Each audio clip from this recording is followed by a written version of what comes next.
Sou Júlio Pimentel Pinto, professor no Departamento de História da Universidade de São Paulo. Trabalho com as relações entre ficção e história faz muitos anos, muitos mesmo. Vim aqui conversar sobre Borges, Jorge Luis Borges, autor argentino, fundamental, essencial, e mais especialmente sobre o livro Ficções, de 1944. E foi um bate-papo delicioso, uma conversa sem qualquer tipo de viés acadêmico, uma sala de estar e troca de ideias, que é aquilo de que a gente mais precisa hoje. Oi pessoal, começa agora mais um Quem Somos Nós, o nosso programa para quem tem prazer em conhecer. Toda segunda a gente conversa com uma pessoa interessante sobre os assuntos que a gente acredita que nos fazem humanos. Se é verdade que a ficção ensina mais do que a teoria, hoje a gente começa uma série que vai nos ajudar a entender o espírito da América Latina. Nós vamos explorar os autores e as obras clássicas da literatura latino-americana e nós vamos tentar desvendar quais são as ideias que circulam nesse que é a nossa parte do mundo, mas que parece outro mundo. Para abrir a série, nós vamos falar sobre o livro Ficções, que lançou o argentino Jorge Luis Borges à fama. Aqui com a gente para contar um pouco sobre Borges e um dos seus livros mais importantes, o doutor e livre docente em História e professor da USP, Júlio César Pimentel Pinto Filho.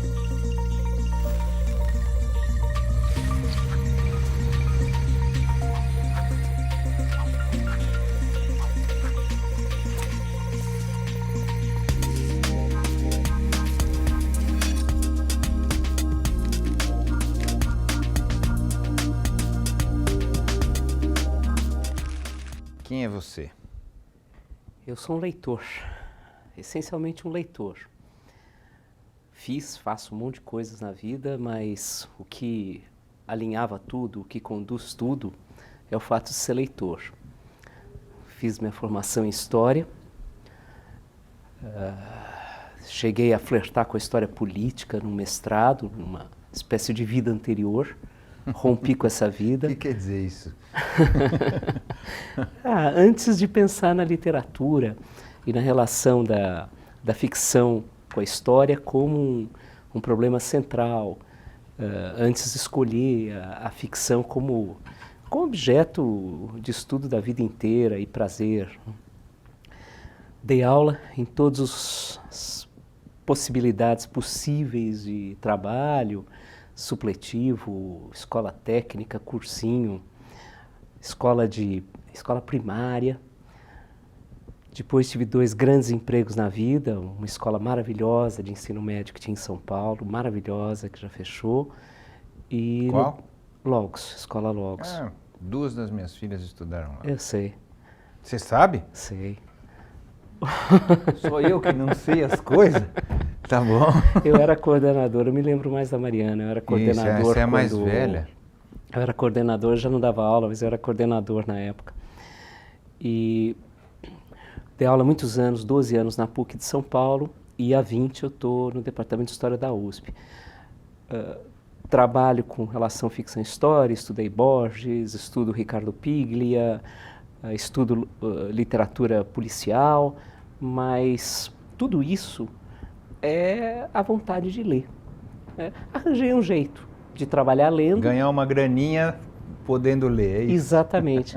Daí nas horas de lazer eu leio, quando eu estou muito tenso, preciso relaxar, eu leio. Ou seja, eu sou um leitor, essencialmente um leitor.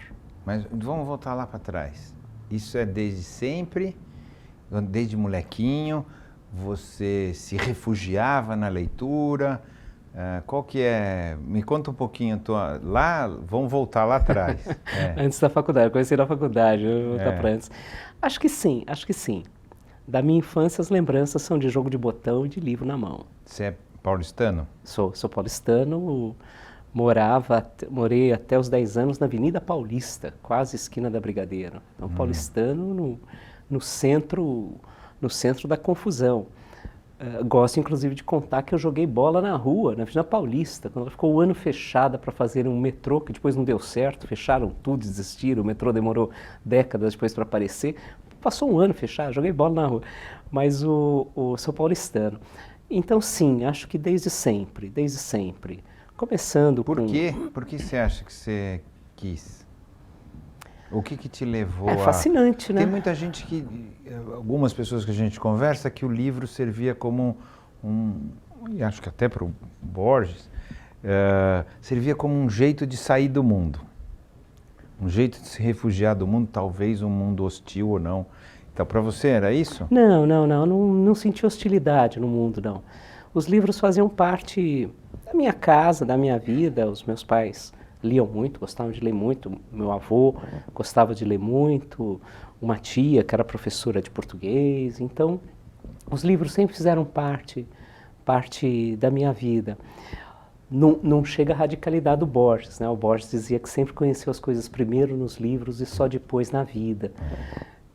Ele conta uma anedota divertida num longo depoimento, assim, por exemplo, o Quixote, até porque ele foi alfabetizado primeiro em inglês, depois em espanhol, tinha uma avó inglesa, etc.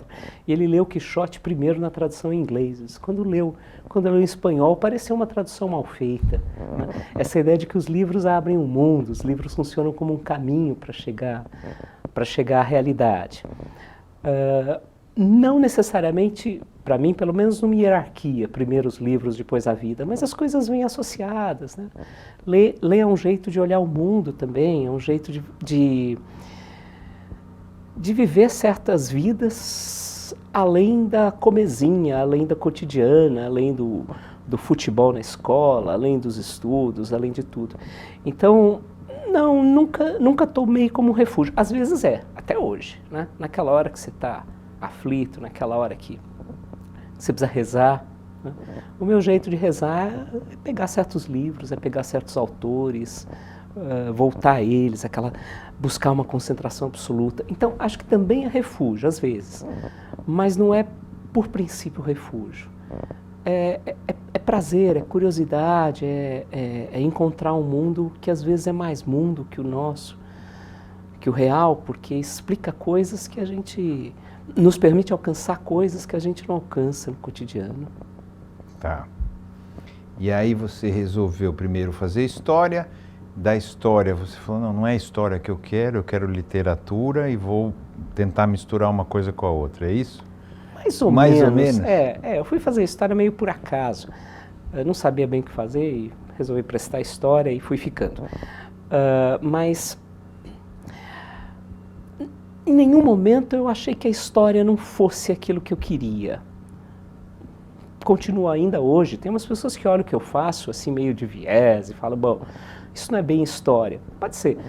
Na verdade, o que foi acontecendo foi a percepção de que dava para conciliar as duas coisas, dava para casar as duas coisas, que o prazer de ler, que continuava vivo, né? Esses autores que sempre fizeram um pouco parte da vida, eles podiam também fazer parte do trabalho, não era alguma coisa fora, não era alguma coisa à parte, era alguma coisa que compunha o cotidiano, podia viver disso, inclusive, né? E daí foi sensacional. Claro, é um privilégio. Fiz um mestrado lendo discurso de militar golpista na Argentina. Daí você passa disso para uma outra tese em que você vai ler Borges, melhora, o cotidiano melhora, o cotidiano melhora. Vamos agora falar dele um pouco, né? Para depois a gente chegar em parte da obra e depois mais especificamente no Ficções. Ele era classe média alta, vamos dizer assim? Não.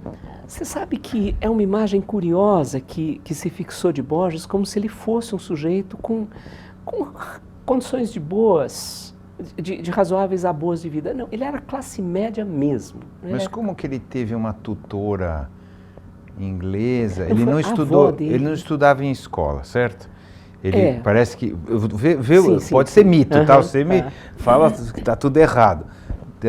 Mas assim, no nível que eu tô, assim, ele não estudou comecinho em escola, né? Ele disse que depois teve que emburrecer ou alguma coisa, tem uma frase boa dele que eu não vou saber, para poder ir para a escola, mas assim, ele teve uma tutora, mas foi a avó então, não era uma tutora, não é alguém pago não, então. Não era alguém pago. A família vivia bem, né? O pai tinha vontade de ser escritor, chegou a escrever um livro, recentemente foi editado, inclusive. Jorge, né, o pai também? Isso, Jorge. E Jorge Guillermo.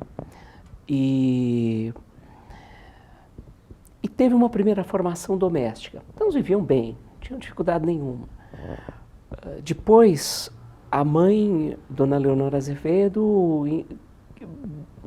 insistia, né, acreditava que o filho devia ser escritor. Aquelas coisas que em 99% dos casos não dão certo. Dá errado, claro. Deu. Traumatiza o filho, isso, aquelas coisas todas. Ou o sujeito simplesmente não tem nenhuma condição de virar aquilo que a mãe quer que ele seja. Mas deu certo.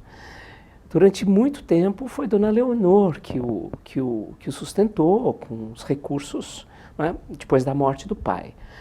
E o primeiro emprego de Borges era um emprego muito precário.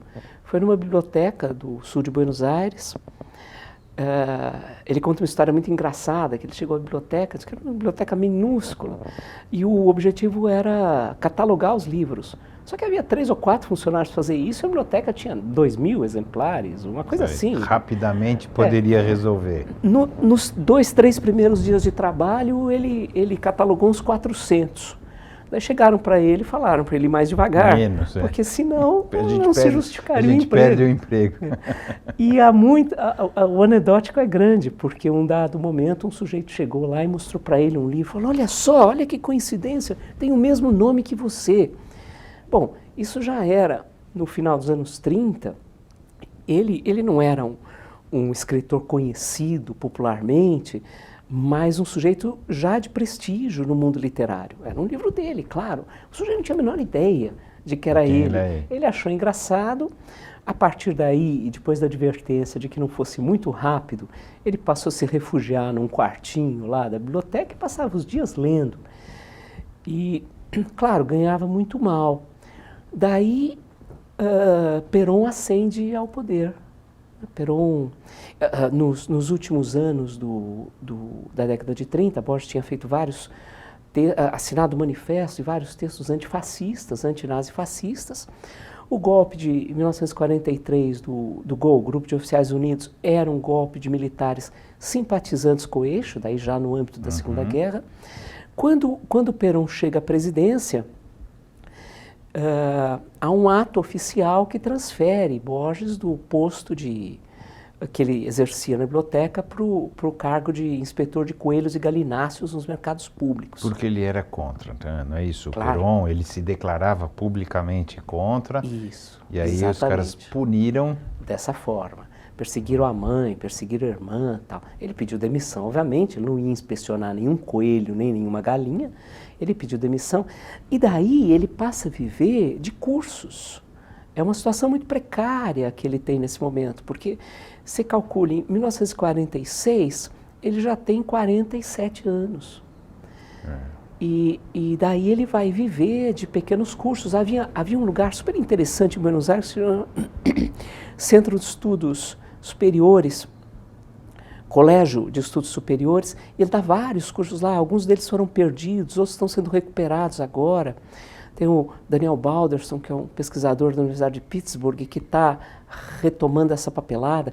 Cursos detalhadíssimos, que ele preparava as aulas na mão sobre Flaubert, sobre Kafka, e ele vivia dessas aulas. Um Olavo de Carvalho inteligente, é isso?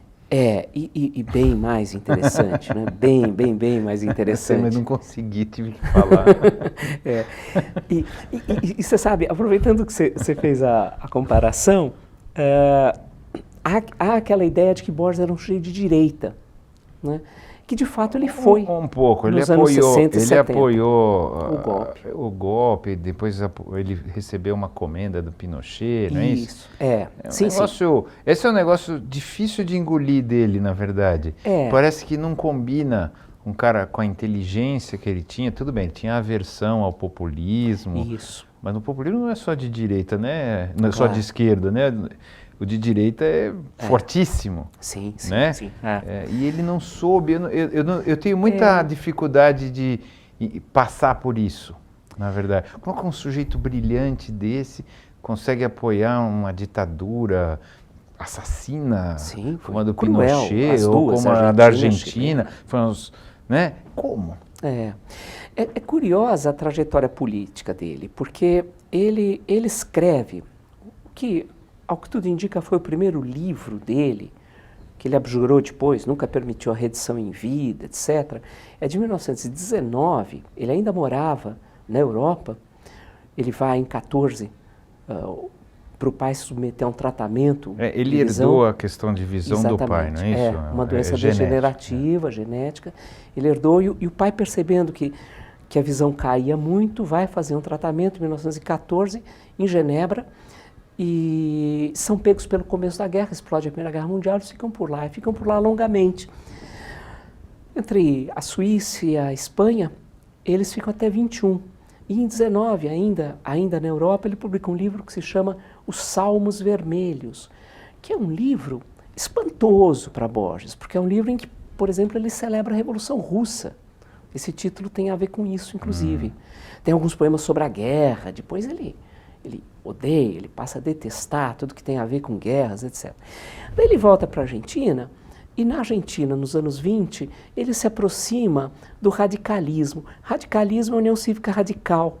Na época era o governo Hipólito Yrigoyen, é um governo que ensaia algumas políticas sociais, que tem uma postura um pouco mais de negociação, e chega inclusive a romper com um grupo literário em torno da revista Martín Fierro, porque ele desejava que o grupo apoiasse a candidatura de Hipólito Yrigoyen em 28. Yrigoyen tinha sido presidente entre 16 e 22 e pretendia voltar em 28. Voltou mesmo. 2 anos depois foi derrubado pelo golpe, mas voltou à presidência em 28. Então, o Borges dos anos 20, de volta à Argentina, é um Borges com simpatia pela União Cívica Radical. Depois a gente volta a encontrar o Borges se manifestando politicamente contra o nazifascismo. E o peronismo, porque ele via o peronismo como uma expressão argentina do nazifascismo. Mas era um pouco mesmo, por um lado. Era um pouco diferente, como o Getúlio era aqui diferente. O Perón e o Getúlio se esbarram mais. Tem semelhanças.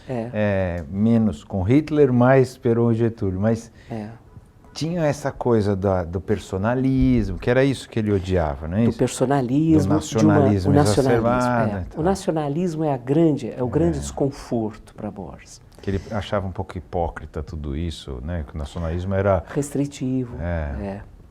Daí em 55, quando Perón é derrubado, Perón governa de 46 a 55 é derrubado, ele obviamente apoia o golpe que derrubou Perón. Inclusive é aí que ele tem o reconhecimento pelo antiperonismo dele, ele vira diretor da Biblioteca Nacional de Buenos Aires, etc. Mas é também um momento em que ele está ficando totalmente cego. Né? A visão vinha declinando. Em todos os sentidos. Ele apoiar o golpe. Contra Perón. Exatamente. Apoiar um golpe, seja contra quem quer que seja. Seja qual for. Tá certo? Exatamente. Então... A partir daí, há muita suposição. Há gente que diz, por exemplo, que na década de 60, uma vez cego, ele ficou muito dependente da mãe, que era uma pessoa muito conservadora politicamente. E isso associado ao antiperonismo. Ele foi cada vez mais sucumbindo a essas opiniões políticas conservadoras. Quando Perón volta à Argentina e volta a ser presidente, em 73 ele volta, em 74 ele vira presidente de novo, recrudesce no Borges o antiperonismo. E a justificativa que ele dá para apoiar o golpe de 76 é que se era contra o Perón, só podia ser bom. Não era, né? Não era. Era uma barbaridade. E junto com outros intelectuais argentinos, aceitou, por exemplo, ser recebido pelo Videla. O que algumas pessoas esquecem é que nessa mesma recepção do Videla, alguns intelectuais e escritores, estava Ernesto Sábato, que depois é sempre tratado como um opositor do regime militar. Mas ele também teve o seu flerte. E daí vem aquelas declarações estapafúrdias, que o Videla era um homem elegante, que Pinochet era um homem elegante, etc. Recebeu uma homenagem de Pinochet e aceitou. É muito difícil. E ele já era muito digerir. Importante, tá certo? Extremamente importante. Ele era um cara, talvez mais... Ele e o Gabriel Garcia Marques, os dois mais importantes latino-americanos, não é isso? Posso falar assim? Eu acho que sim. Com dimensão mundial. Isso, e com respeito da crítica. Então, tem um significado... Um peso político. É. Sabe que o Emer Rodrigues Monegal, que era um crítico uruguaio muito amigo dele, dizia que cansou de alertá-lo justamente para isso que você estava falando, que a opinião dele não era uma opinião do fulano X ou do Beltrano, era uma opinião que tinha peso, que na verdade ele estava dando legitimidade àquelas pessoas. E Rodrigues Monegal diz que Borges respondia a eles assim, que ele não se interessava por falar de política. E quando vinham perguntar a ele alguma coisa sobre política, ele dizia alguma coisa para afastar logo aquele que perguntava, que fazia a pergunta. Aí Rodrigues Monegal diz assim, bom, ele brincava, não dá para dizer que é de jovem terrível, ele brincava de velhinho terrível, de vieillard terrível. E isso custou muito caro para ele, custou provavelmente o prêmio Nobel. Né? Quem daria? Como a Academia Sueca daria para ele um prêmio Nobel naquela altura do campeonato? Agora, há de se dizer também que quando ele tem uma proximidade maior com aquela que viria a se tornar em extremes a mulher dele, a Maria Kodama, e que é a gerenciadora dos direitos da obra dele hoje, a Maria Kodama se empenhou em abrir um pouco, é quase um trocadilho, a visão dele, né, sobre assuntos políticos. Né?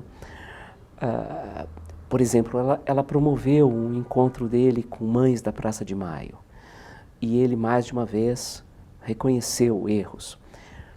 Só que era tarde, né? Só que era tarde. Se a gente for fazer um balanço político de Borges, talvez se possa dizer que ele foi sempre um sujeito que defendeu a liberdade, mas que não soube, não percebeu que em alguns momentos essa defesa era feita por um caminho totalmente equivocado, né? Um caminho estúpido. Né? Então parece um pouco ingênuo. É Sim, uma coisa assim, tem uma... aqui, né, nesse clima do que a gente está falando, ele sempre foi um cara, pelo menos, ele não era recluso de verdade, porque ele participava de movimentos, né, estou dizendo na juventude e tal, e depois um pouquinho mais na maturidade, então ele não era um cara recluso que vivia lá, mas ao mesmo tempo parece que ele vivia numa bolha mental, vou chamar assim, e que ele tirava as conclusões um pouco dentro do próprio raciocínio, meio circular. Você entende o que eu estou falando? Não, entendo. Acho que sim, acho que tem muito disso, sim. Em parte, ele é produto, ele tem a cabeça de um certo recorte que é meio cultural e meio social argentino, uma certa aristocracia, entre aspas, principalmente bonaerense, principalmente portenha, a qual ele não participa da qual ele não participava pela origem social, né? Aquilo que eu dizia, e acho que também por isso que as pessoas acham que Borges era um sujeito rico, né? Não era. Mas ele tinha pose de rico. Tinha atitude. Ele tinha, né? Ele se colocava assim, né? E frequentava esse mundo, né? Os Biói, né? Muito amigo do Bioy Casares, da Silvina Ocampo, com proximidade. Eles não se davam as mil maravilhas, mas muita proximidade com a Vitória Ocampo, editora da Sur, né? Mas com Biói e com Silvina jantaram juntos quase a vida inteira. E Biói e Silvina pertenciam a esse mundo algo aristocrático, bonaerense. E ele incorpora esses valores. A Silvina, eu ando meio obcecado pela Silvina, eu sempre li meio perifericamente, atualmente eu estou lendo, então estou obcecado, achei um jeito de pôr a Silvina aqui na conversa, mas a Silvina conta que eles, e Biói relata isso também nos diários, que Biói fez diários a vida inteira, que no dia que Perón caiu, eles foram para a rua assistir os festejos. Então há uma mentalidade elitista no sentido estrito, não nesse jeito banal, que tudo é elitista, que as pessoas ficam falando hoje, no sentido estrito, de uma elite financeira, social e cultural argentina, da qual ele participava. E do outro lado, é isso que você falou, a partir de um momento, e a cegueira contribui para isso, ele fica muito no mundo dele, no mundo dos livros. Ele se abria, ele recebia, ficava em casa e recebia um monte de aluno de escola que ia lá conversar com ele, com alguma frequência. Ele ia a algumas livrarias, sempre próximas ali de onde ele morava, mas ele falava sempre dos mesmos assuntos. Se a gente olha as entrevistas dele nos últimos anos... Mas parece recitado. Então, é isso, porque ele ficava meio obcecado com certos temas. Ele usava as mesmas frases, nas mesmas situações. Aí você fala, uau, o que significa isso? Certas obsessões etimológicas, né?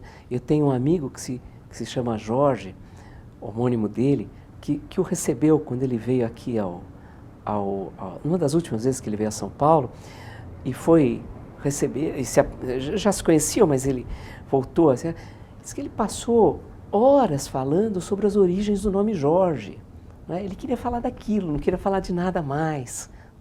Então ele tinha, e isso lógico... Uma pouca percepção do outro.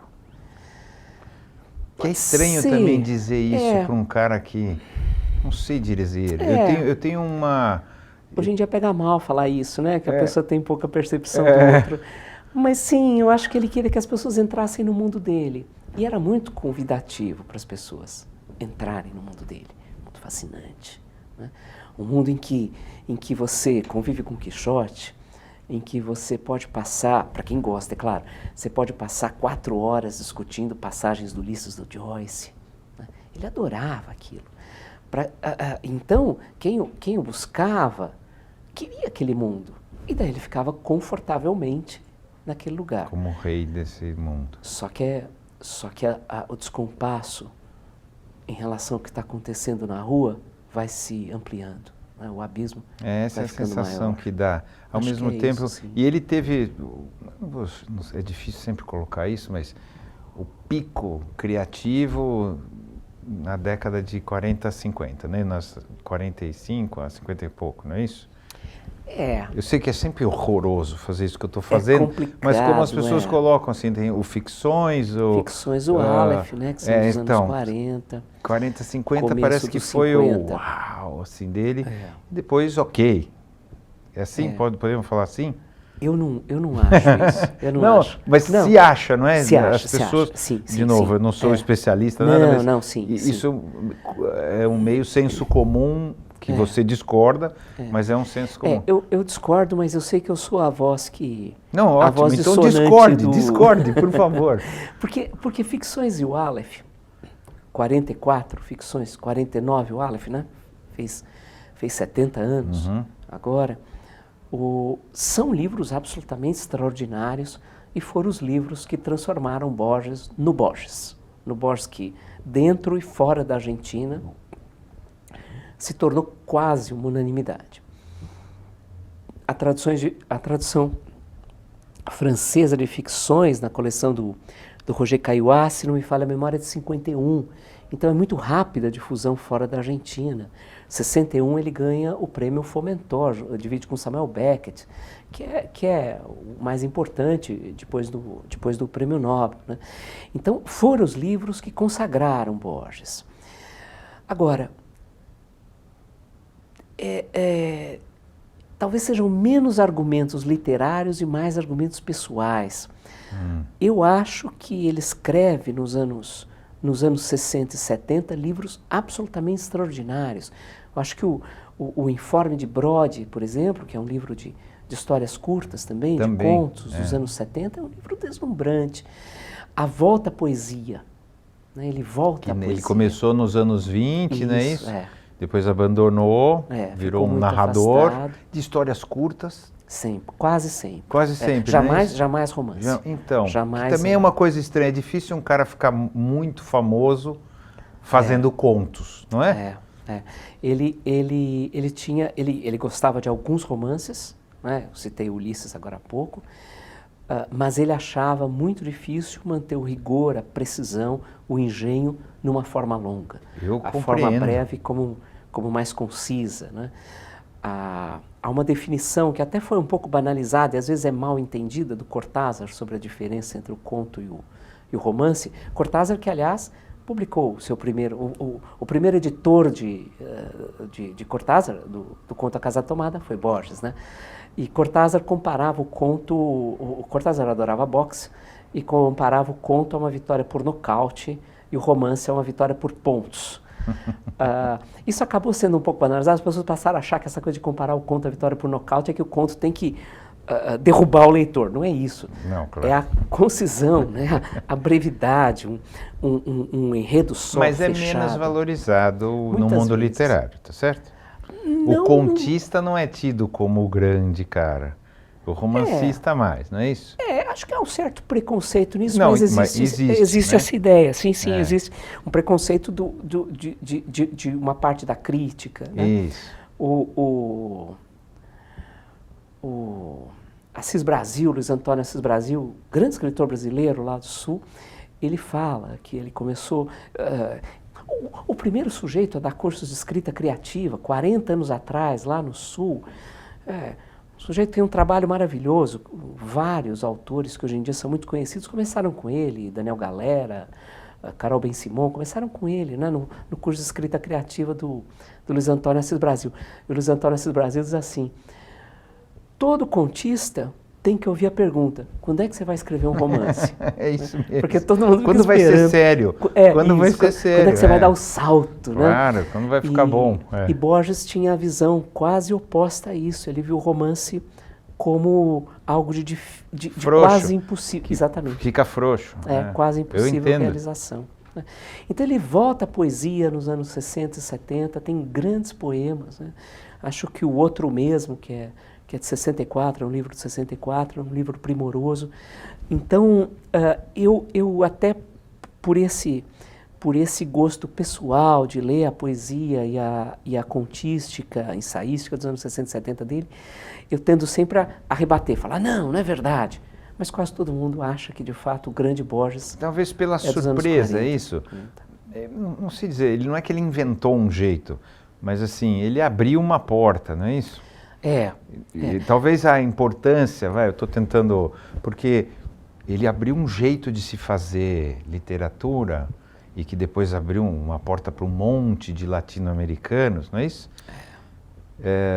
Que virou fantástica, literatura fantástica, outras coisas, mas abriu uma porta, né? Um jeito de sonhar a vida de outro jeito. Será que não é essa? Talvez sim, acho que sim. Não, são contos maravilhosos. Em si, né? Claro. São sensacionais. Não, mas é isso. Em parte por essa busca do fantástico, em parte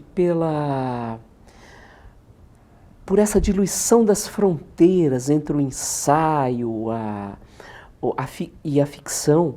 Aqueles textos dele, e daí, claro, talvez a referência mais conhecida seja Pierre Menard, autor do Quixote. Que é uma loucura isso.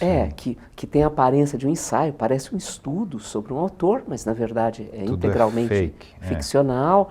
O Herbert Quain também, que está aqui em Ficções, também é isso, é um estudo. Né?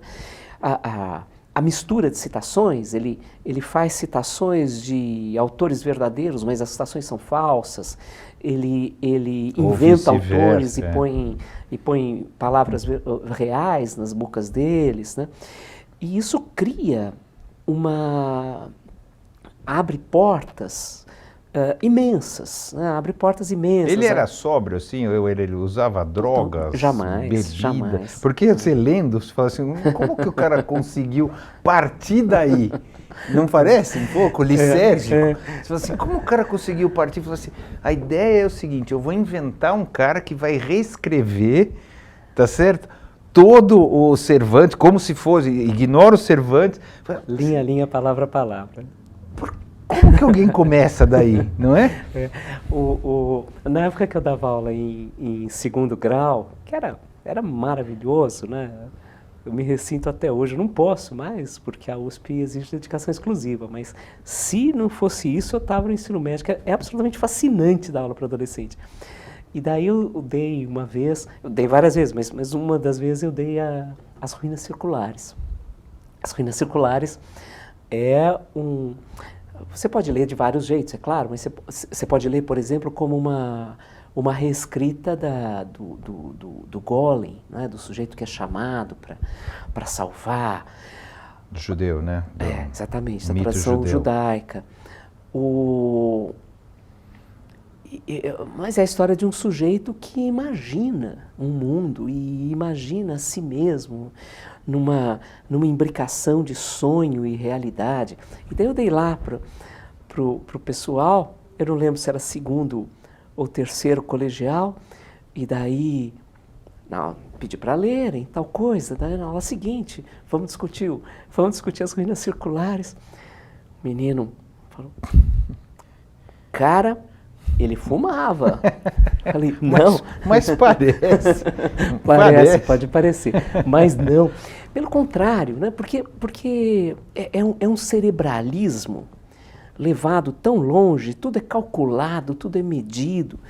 A maneira como Borges e também Bioy Casares, que eu citei agora há pouco, Adolfo Bioy Casares, a maneira como eles concebiam a literatura era como algo feito num rigor extremo, um quebra-cabeça em que todas as peças devessem se encaixar com exatidão, com precisão, tudo ali dentro tinha que ter uma justificativa, então tudo é pensado, as citações são calculadas, então a rigor é o oposto, é a razão levada ao extremo, a razão conduzindo todo o processo de criação literária e se exibindo lá dentro do texto, se mostrando lá dentro do texto. Só que você olha, você lê, e muitas vezes você lê embriagado pelo texto. O texto é envolvente, é convincente. A impressão é justamente a de desconexão do real. É uma diferença, inclusive, que às vezes as pessoas perdem.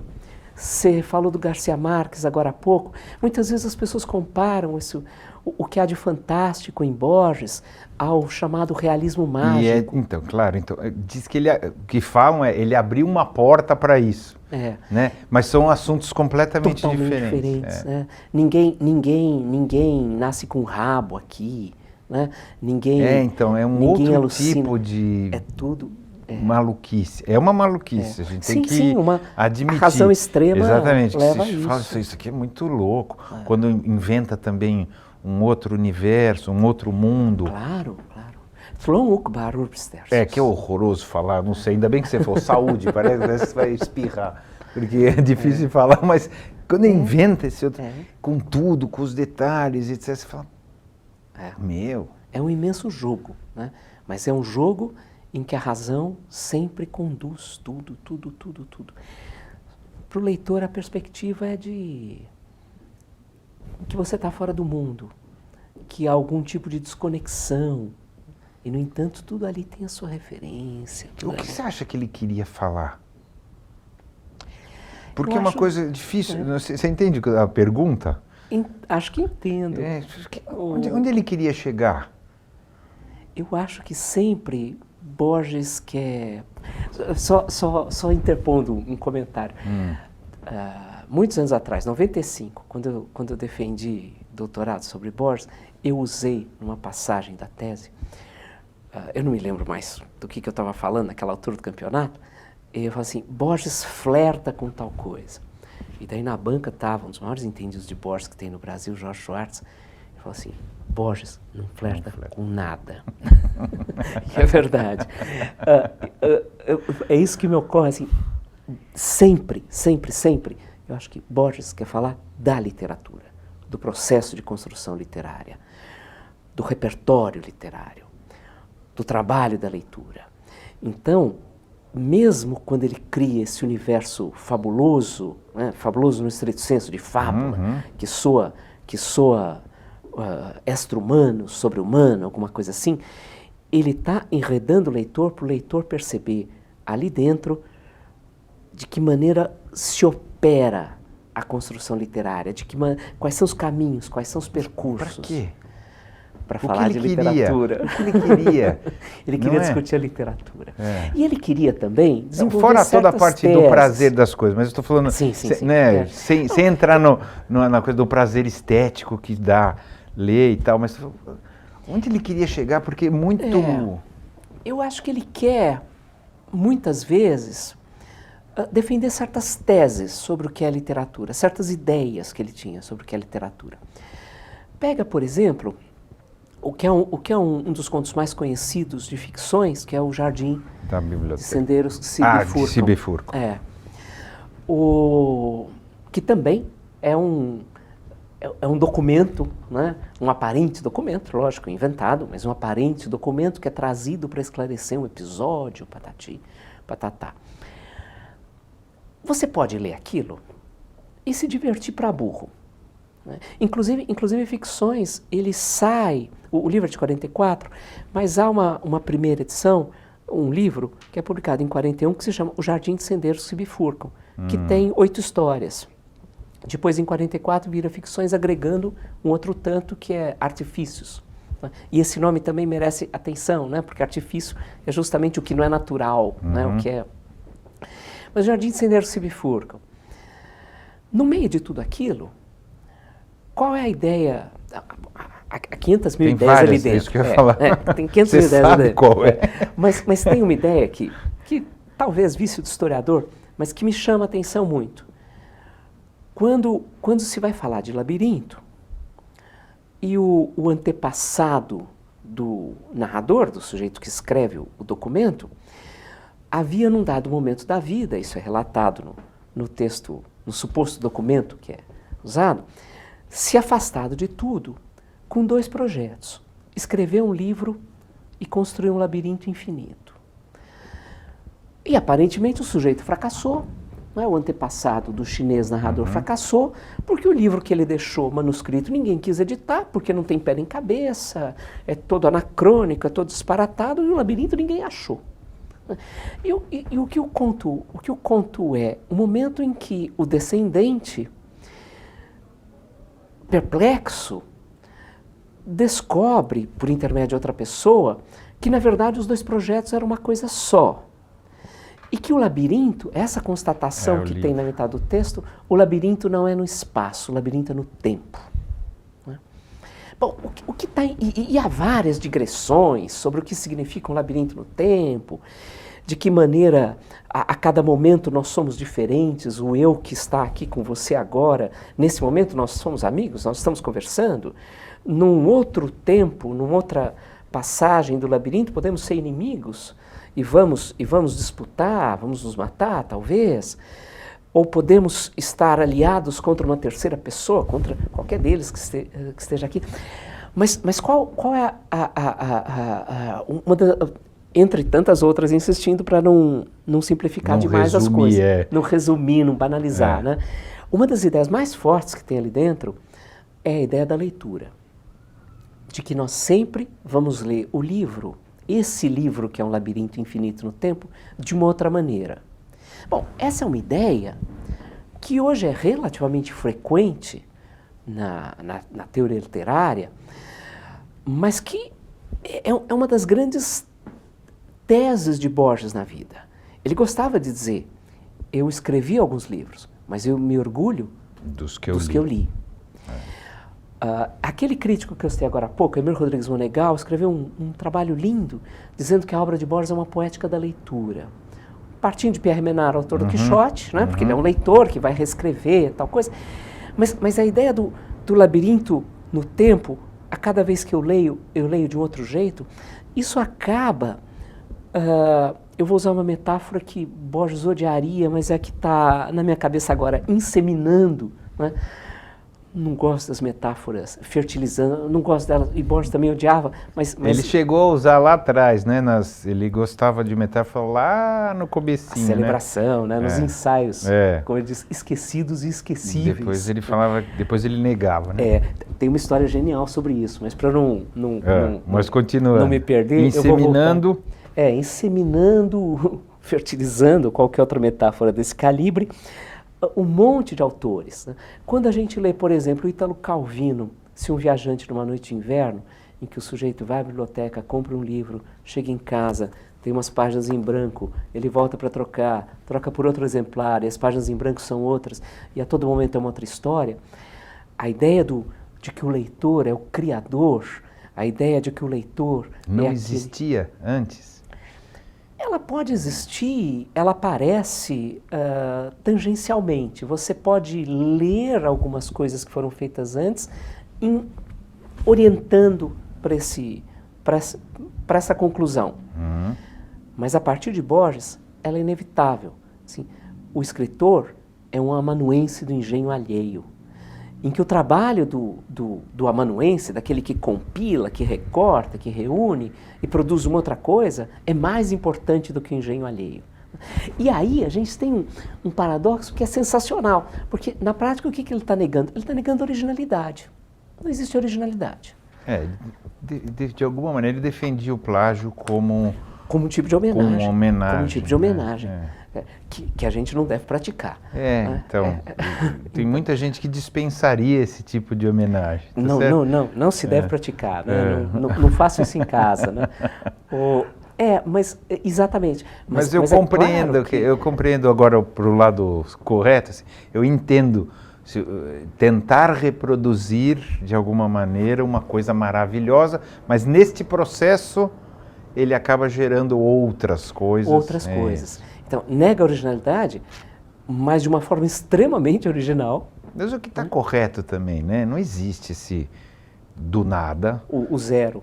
Claro, não existe. Está correto isso também. Por isso que eu digo, não é novo esse pensamento de que à medida também que a mesma obra, de acordo com o momento vai ser pessoal ou momento do mundo ou momento histórico, ela tem significados diferentes. Não, a ideia não é nova. Ele transforma isso numa teoria da literatura. Então acho, assim como também outra tese é aquela em que eu insisti agora há pouco, de que o psicológico não tem lugar ou não deve ter num texto de ficção. Ele não gostava de Proust, por exemplo, né? Em que o confessional não tem lugar, tudo é engenho, tudo é razão.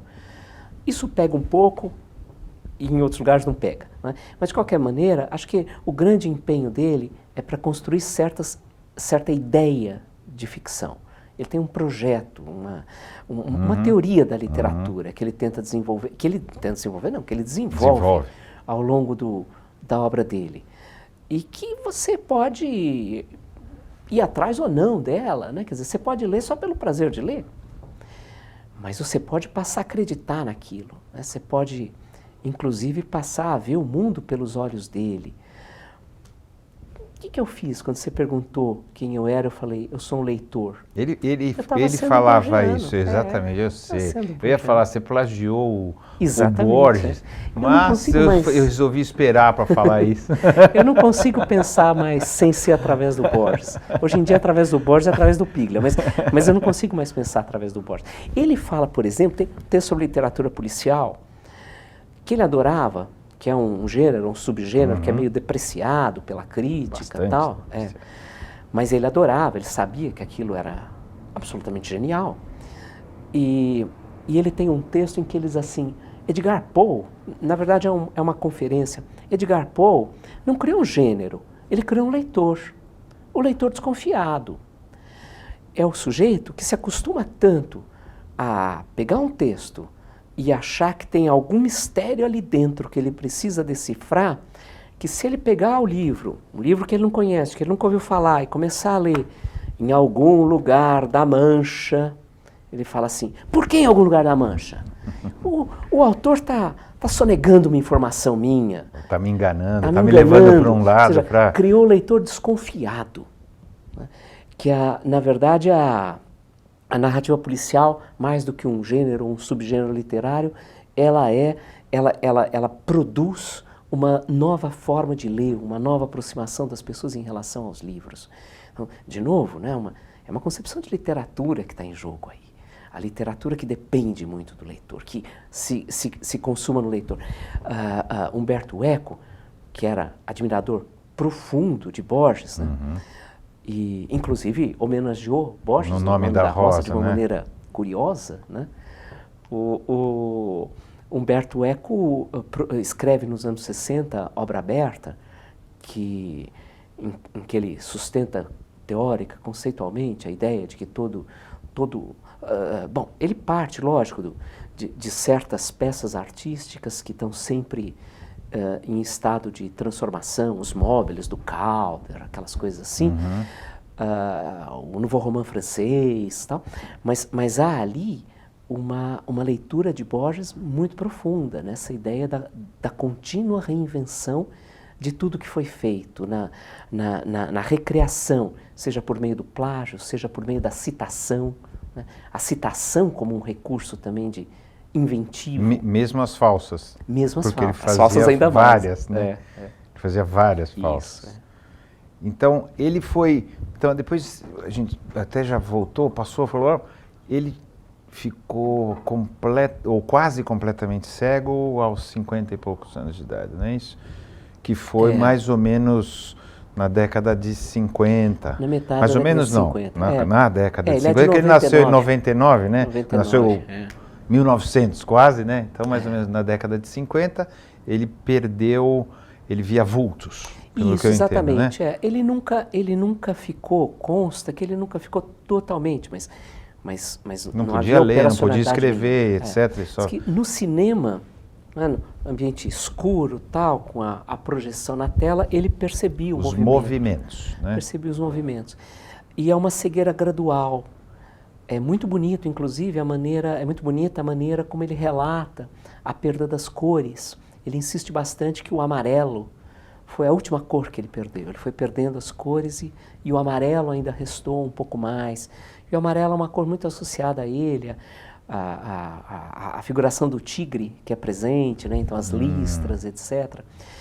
E agora, lógico, ele não podia mais ler, ele não podia mais escrever sozinho, passou a depender de secretários, primeiro da mãe. Dona Leonor o assistiu longamente, Dona Leonor viveu até os 99 anos de idade, né? O assistiu longamente. Ele teve vários leitores, um deles que se tornou muito famoso é o Alberto Manguel, né? Que recentemente foi diretor da Biblioteca Nacional Argentina, e Maria Kodama, que se aproximou dele. Era uma aluna, não é isso? Foi aluna dele e depois passou namorada. A auxiliá-lo. É isso, né? Porque ele casou no final. Eles se casaram. 15 dias antes dele morrer, isso, sei lá. Exatamente. É isso? Mas eles já estavam juntos havia muito tempo, né? Uma relação de muita amizade pelo relato dela e pelos relatos dele, uma relação de... Borges se apaixonava, né? Borges se apaixonava. Uma relação que passava por um encantamento com ela. Há certos prólogos, há uma dedicatória lindíssima que ele faz a ela, Maria, por que me fizeste esperar tanto? Agora, é lógico que naquela altura do campeonato ele já era um sujeito de 70 e poucos anos e muito dependente, né? Mas nunca perdeu a lucidez, nunca deixou de ler, de ouvir. De ouvir, né? Livros. Ela lia para ele. Ela lia, outras pessoas liam para ele, ou seja, ele continuou naquele mundo de livros, né? Algumas pessoas dizem que ele voltou à poesia depois da cegueira. Muitas vezes se usa 55 para periodizar a cegueira. Você fala, é isso, exatamente o que você falou. Mas é claro que isso não é, né? Claro. Não é um momento, não é um ano, né? É que em 55, como ele vira diretor da Biblioteca Nacional, e ele escreve um poema brutal, que se chama o Poema dos Dons, em que ele se refere a Deus na sua ironia, que deu ao mesmo tempo os livros e a noite, né? E um poema, inclusive, que ele não ditou para a mãe, para a Dona Leonor, porque ele disse que a magoaria demais, ele ditou para outra pessoa. Então se usa justamente a metade dos anos 50. E muita gente diz que ele voltou à poesia, porque com a cegueira era mais fácil o ritmo, né, a métrica. Hoje há quem questione essa imagem, claro que tudo isso ajudava, mas questione porque já se encontraram várias versões, que ele pedia que escrevessem, claro, de poemas que ele escreveu nos anos 60. Então não é que ele decorasse a coisa, fosse gestando na cabeça e ritmando e gravando, memorizando para daí sair o poema, não. Ele voltava, ele alterava, como ele sempre fez na vida, né? Ele sempre reescreveu muitas coisas, muito, obsessivamente. Ele alterava tudo, como é cerebral, então com certeza ele ficava remoendo até achar o encaixe perfeito, né? Não era muito natural, né? Não, Vamos dizer não, assim. nada é natural nele. É muito impressionante a gente ver certos manuscritos dele. O Centro Borges da Universidade de Pittsburgh está editando 3 volumes de manuscritos, quando ele ainda enxergava, claro, que você vê como ele põe alternativas para onde vai a onde história. vai, e às vezes você tem 5, 6, 10 alternativas, a passagem de uma versão para outra varia muito. Isso também pode ser acompanhado pelas edições. Ele tem uma coisa engraçadíssima. Quando o editor dele, que na época era a editora MC, ele propôs lançar as obras completas, justamente aí, começo dos anos 50, ele disse que o único argumento que o convenceu é que ele poderia suprimir alguns volumes disparatados. Ou seja, ele aceitou lançar as obras completas para torná-las incompletas e para corrigir. A obsessão de corrigir era tamanha que às vezes ele ia a bibliotecas ou a casas de amigo e corrigia ali na mão, né? Alterava, né? Esses volumes valem uma fortuna hoje em dia. Eu imagino. Arrancava páginas, né, de poemas que ele suprimia em edições posteriores, ele arrancava. Era sofrido? Acho que não. Acho que era uma pergunta. Ele sofria para fazer, porque tem gente que para criar é quase difícil, dolorido, né? No caso dele. Não, eu tendo a achar que não. Não há nenhum relato que indique isso. Então, por isso, eu não vi nada que passasse por isso. Não, acho que é o prazer mesmo, acho que é o oposto, é o jogo, é a dedicação. É o quebra-cabeça mesmo. É o quebra-cabeça. Em alguns casos, consta que ele se divertia muito. Os contos policiais que ele escrevia em parceria com o Bioy Casares, nos anos 40, sob pseudônimo de Honório Bustos Domecq, e depois de Soares Lynch, que são misturas de nomes de avós dos dois, as pessoas contam que eles se fechavam no escritório e riam desbragadamente enquanto escreviam. Tem mil coisas cifradas ali dentro que são mais compreensíveis. Inside jokes também, né? Isso, assim, exatamente, né? Exatamente. E, então, nesse caso, certamente eles se divertiam muito. No trabalho individual, dificilmente ele ficava rindo, mas acho que era mais a disposição, o gosto do jogo do que os sofrimentos da criação. E ao final, não sei se é correto, mas a impressão que passa é um certo desprezo pela humanidade. Dele ter um certo desprezo, a postura dele, não necessariamente no que ele escrevia, mas a postura dele. De ele se sentir um pouco, talvez acima, apesar de falar, não, eu não sou importante, o sucesso não é importante, ele tinha uma postura assim, parecia que ele tinha um certo, estou errado, um desprezo, Será? pelo comezinho humano, assim. Entendi. Nesse sentido, sim. Nesse sentido, eu concordo. Pela humanidade, não, porque acho que Borges são duas coisas diferentes. Borges sempre foi muito humanista. A ideia de humanidade, que é uma ideia pouco praticada no século XX, principalmente depois da Segunda Guerra, era uma ideia muito viva para ele. Acho que, em alguma medida, algo de que ele sempre foi acusado, porque sempre foi visto como algo negativo, de não se dedicar a assuntos nacionais e preferir um certo cosmopolitismo. Né? Hoje em dia não se acredita mais nisso, porque de fato não acontecia isso. Hoje em dia está voltando, cuidado. Não se acredita mais que ele não se interessa. Não, nacionalismo é uma praga. Hoje em dia está voltando as coisas ruins. Eu acho que em alguma medida é essa vontade de reivindicar um sentido de humanidade numa época em que o conceito já tinha se esgarçado. Agora, o outro lado do que você falou, sem dúvida, né? Por isso desprezo pela política, na verdade é um desinteresse. Quer dizer, por que eu vou ficar discutindo o general Videla, o general Viola, o general Galtieri, se eu posso falar de de Henry James, se eu posso falar de Conrad, se eu posso falar de Joyce, se eu posso falar o mundo desmistificado. É um pouco snob, eu acho que é isso, sim.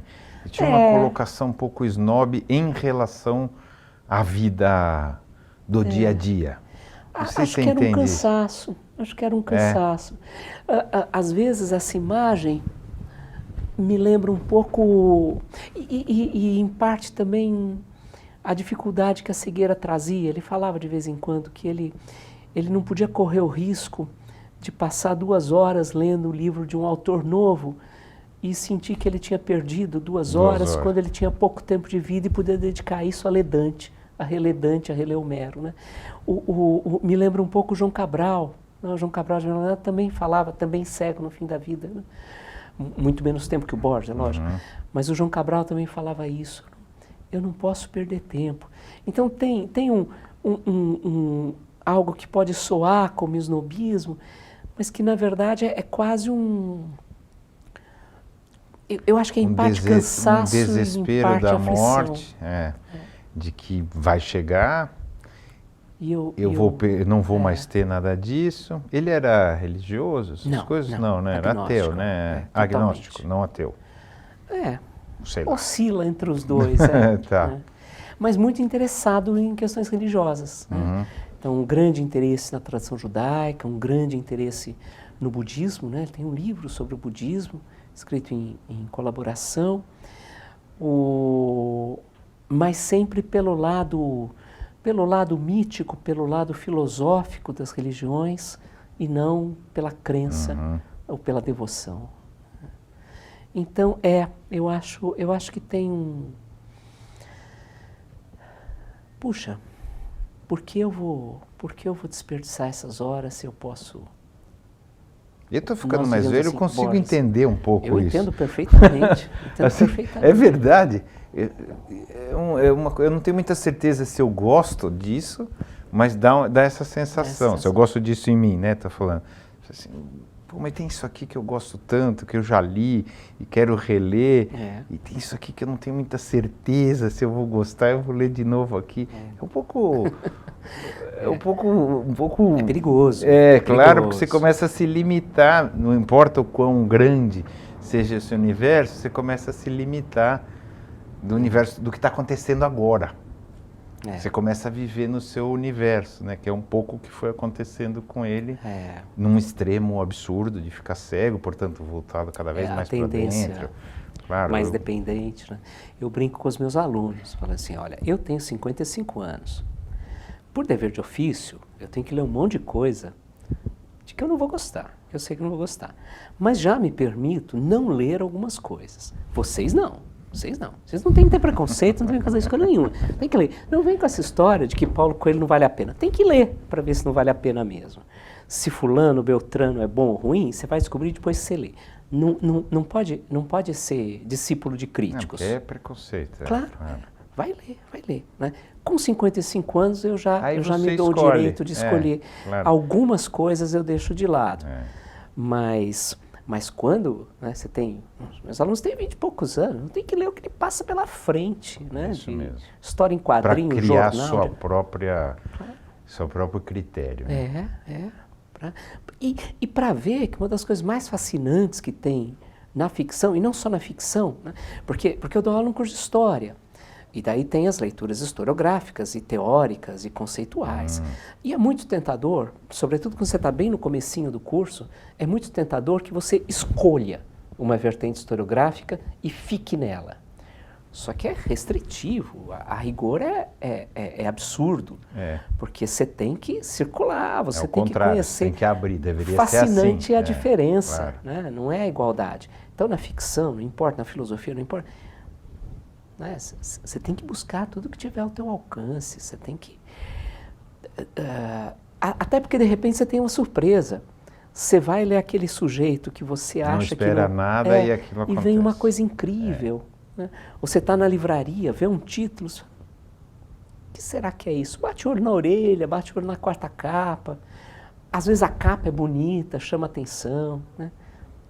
Vou dar uma olhada. Né? às vezes se abandona o livro no meio. Eu não tenho pudor nenhum. No começo eu tinha vergonha de fazer isso. Abandonar? É, Dá agora pena, eu não né? tenho mais. É. Não, eu tinha vergonha, eu falava, puta, mas eu devo estar errado, né? Já ficando mais velho, você fala, não, mas não quero. Vou para outro. Não, o Ricardo Piglia falava, ele foi editor de coleção de policiais, né? E depois, quando eu comecei a estudar policial, eu entendi na carne e nos olhos o que ele dizia, que você tem que ler 100 livros para tirar 2. E quando você lê policial, a quantidade importa, E tem muitas, as pessoas não param de escrever, né? Escrevem tudo que é canto. Hoje em dia tem uma explosão do policial no mundo. Chega menos aqui ao Brasil, porque acho que há um certo temor das editoras de lançarem autores não conhecidos, então se reeditam Simenon, Agatha Christie, Conan Doyle, etc. Mas tem uma explosão, né? Uma produção absolutamente fascinante. Então daí você tem que ficar lendo tudo. Se você for ler tudo até o fim, mesmo tendo percebido na página 30 que aquilo não vai dar certo, e não vai dar você tempo. Você não consegue dar conta. Tem essas sensações, você fica mais velho e fala, não vai dar tempo. Já sei que eu não vou conseguir. Eu já sei que eu não vou conseguir ler tudo que eu gostaria, eu já sei que eu não vou conseguir fazer tudo que eu gostaria. Então agora você tem que escolher o que você vai fazer, não é isso? Então, voltando então a ele, eu entendo um pouco, fica um pouco pedante, assim, né? Falar, não, isso aqui eu não vou, isso aqui eu não vou. Mas eu entendo que no caso dele, infinitamente mais forte do que na minha idade ou a sua, o cara é cego e um gênio, ele ficasse um pouco, né, sabe, pedante em relação a nós mortais, né? Eu compreendo. Vamos lá, vamos encerrar então. Eu vou encerrar primeiro perguntando quem você acha que o Borges acha que nós somos? Quer dizer, quem somos nós para o Borges? Leitores. Leitores. A resposta é fácil. Porque acho difícil sondar qualquer tipo de resposta de cunho mais filosófico. Não que a discussão filosófica não esteja presente na obra dele. Está muito viva. Muito? Muito. Agora, esse Borges que é tão voltado para o mundo dos livros, das bibliotecas, que gostava de dizer que cresceu na biblioteca do pai e às vezes não tinha vontade de sair. O que inspirou a tua pergunta no começo, se era um refúgio, a leitura. Esse Borges enxergaria a todos nós como prioritariamente leitores, o que nem de longe é uma condição passiva, muito pelo contrário. A leitura, ela sempre tem essa capacidade de criar, de inventar novos mundos. Então, e esse seria talvez o mundo ideal para ele, o mundo de leitores, né? Por isso também é um pouco difícil pensar em Borges hoje. Sobretudo quando você ouve esses discursos que depreciam a leitura, que depreciam o estudo, né? Tão frequentes entre nós atualmente, né? É tudo o oposto, né? O Chico Buarque, num documentário sobre o Vinícius de Moraes, um documentário que foi feito, acho que pela filha, pela Susana de Moraes, numa dada altura perguntam para ele como seria Vinícius hoje. Ele diz assim, eu tenho dificuldade de ver Vinícius hoje, porque Vinícius era todo o contrário do mundo de hoje. É todo o contrário desse excessivo pragmatismo, da ideia de que tudo tem que ter utilidade, funcionalidade, né? Que tudo tem que ter um objetivo econômico, financeiro. Você imagina o que seria Borges hoje, né? Ouvindo o discurso de que a Terra é plana, por exemplo. Por exemplo, né? A sua brincadeira, né? A gente acha que é brincadeira, né? Os caras vão fazer um cruzeiro guiado por GPS global, né? Para confirmar que a Terra é plana. Né? Que a Terra é plana. Então, sua brincadeira, e tristemente não é, né? Então, para ele, talvez fosse mesmo uma utopia, nos ver a todos como leitores. E para você, quem somos nós? Leitores? Não, eu acho que hoje, infelizmente, não. Eu acho que somos pessoas que deveríamos buscar a leitura.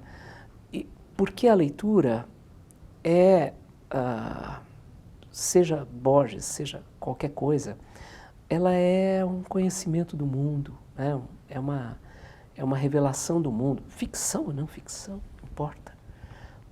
Acho que a ficção vai mais longe. Um historiador italiano de que eu gosto muito, Carlo Ginzburg, uma vez perguntaram a ele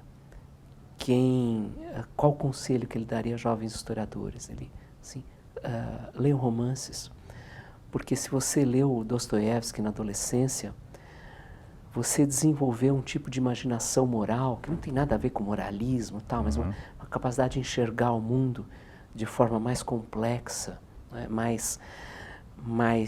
com mais faces, que você vai levar para a vida inteira. Então, o que somos nós? Talvez pessoas que deviam se esforçar para buscar essa imaginação moral, essa capacidade de enxergar o mundo